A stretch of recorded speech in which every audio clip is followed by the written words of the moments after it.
Семей көпсалалы колледжі информатика пәнінің оқытушысы Ақанова Еркежан Талғатқызы.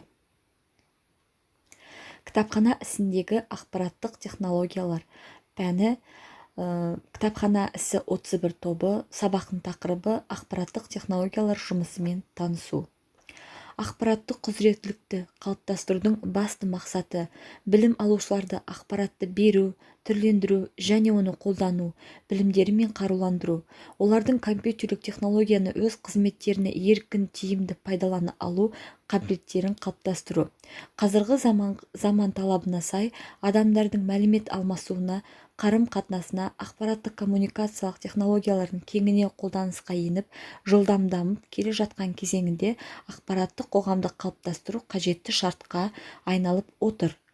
Ақпараттық қоғам негізгі талабы оқушыларға ақпаратты білім негіздерін беру, логикалық ойлау, құрылымдық ойлау қабілеттерін дамыту, ақпараттық технологияны пайдалану дағдыларын қалыптастыру және оқушы әлеуметінің ақпараттық сауатты болу, өсуі мен ғасыр ағымына бейімделе білуге тәрбиелеу, яғни ақпараттық қоғамға бейімдеу. Ақпараттық технология қазіргі компьютерлік техника негізінде ақпаратты жинау, сақтау, өңдеу, тасымалдау қызметтерін қамтамасыз ететін математикалық және кибернетикалық тәсілдер мен қазіргі техникалық құралдар жиыны.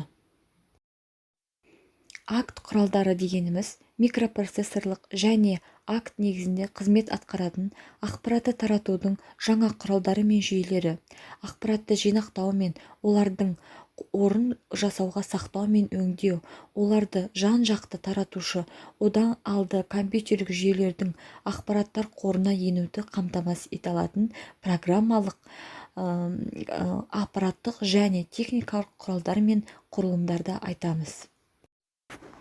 Актқа жататындар: электрондық есептеу машинасы, дербес компьютерлер, терминалдық құралдардың жинақтары, жергілікті есептеу жүйелері, мәтіндік және графикалық ақпараттың құрылымдары, көлемі үлкен мұрағаттық ақпараттарды сақтау құралдары, аудиовизуалдық ақпараттарды бақылайтын құралдар мен құрылымдар, машиналық графика жүйелері, программалық кешендер, жергілікті желілер, әлемдік деңгейде ақпарат алмасуын қамтамасыз ететін қазіргі кездегі байланыс құралдары.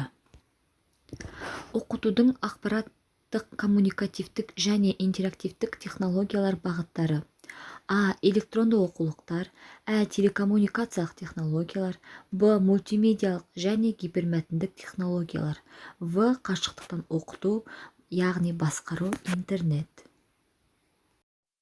Ақпараттық технология деген нақты техникалық және бағдарламалық құралдардың жиынтығы.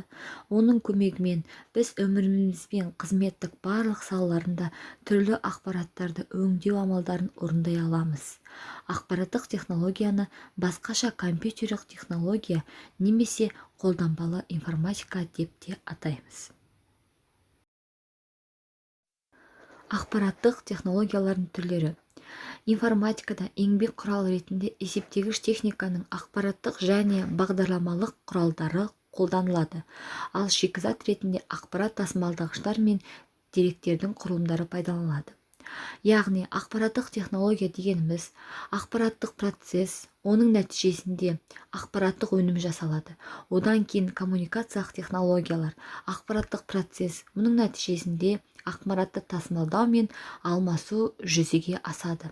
Мысалы, электрондық құжат айналымы, деректер қоры технологиялары, коммуникациялық технологиялар, бағдарламалау технологиялары, компьютерлік графика технологиялар және тағы басқа ақпараттық технологиялар қолданысқа жүреді. Ақпараттық технологиялар мәліметтерді басқару жүйесі, редакциялау құралдары және де телекоммуникациялық құралдары болып бөлінеді. Ал мәліметтерді басқару жүйесі, мәліметтер қоймасы, электрондық кестелер болып екі түрге бөлінеді. Ал редакциялау құралдары мәтіндік редакторлар, яғни процессор және де графикалық редакторлар болып бөлінеді. Ал соңғы телекоммуникациялық құралдар электрондық почта және телеконференциялар болып екіге бөлінеді. Яғни осы мәліметтер қоймасы, электрондық кестелер, мәтіндік редакторлар, графикалық редакторлар, электронды почта, телеконференциялар ақпаратты көрсетудің гипермәтіндік және де гипермедиалық жүйелері болып табылады. Яғни ақпараттық технологиялар осындай жүйелермен бөлінеді. Акт құралдары мультимедиалық, интернет кеңістігі, интерактивті тақта, электронды оқулық болып бөлінеді. Яғни сіздер көріп отырғанымыздай, осы құралдар арқылы біз ақпараттық технологиялар арқылы жұмыс жасаймыз. Бүгінгі сабағымыз осындай. Бөліп назар аударғандарыңызға көптен көп рахмет.